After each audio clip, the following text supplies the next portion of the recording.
Bonjour à tous, dans cette vidéo, nous allons voir l'impact des amortissements sur le bilan et le compte de résultat.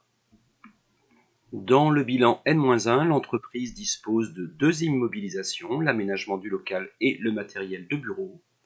On retrouve la colonne brute qui correspond à la valeur d'origine, le cumul des amortissements et provisions, et par différence, brut moins amortissement, le net. On nous précise que l'agencement du local est amorti en linéaire sur 8 ans, 80 000 divisé par 8, 10 000 euros par an, et le matériel de bureau amorti en linéaire également sur 6 ans, 30 000 divisé par 6, soit 5 000 euros par an. Ces deux dotations aux amortissements vont à la fois impacter le bilan, le compte de résultat et les documents de l'annexe. Dans le compte de résultat, ces deux dotations aux amortissements correspondent à des charges d'exploitation non décaissables. Donc ici, dotation aux amortissements, la somme des deux pour 15 000. À noter que les dotations aux amortissements augmentent les charges de l'entreprise, donc diminuent son résultat et par conséquence diminuent le montant de son impôt sur les sociétés.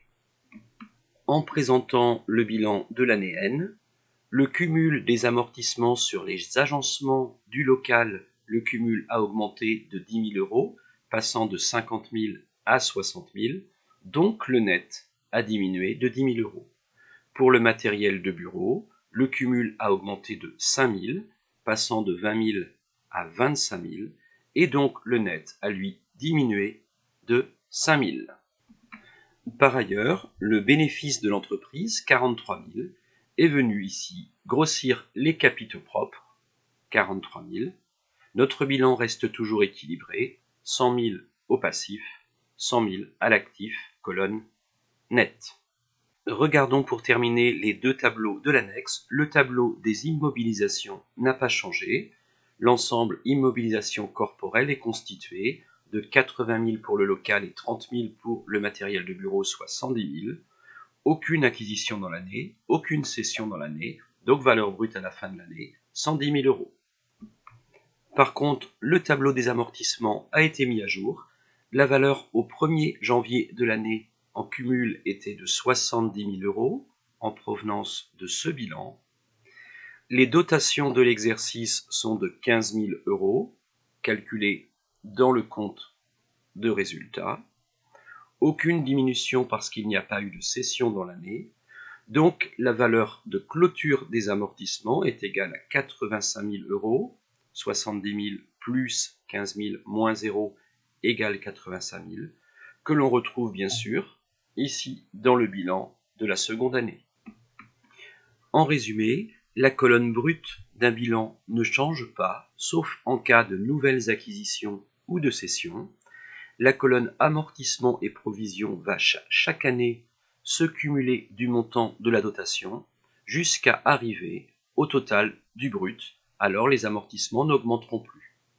Le net est toujours égal à la différence entre le brut et les amortissements.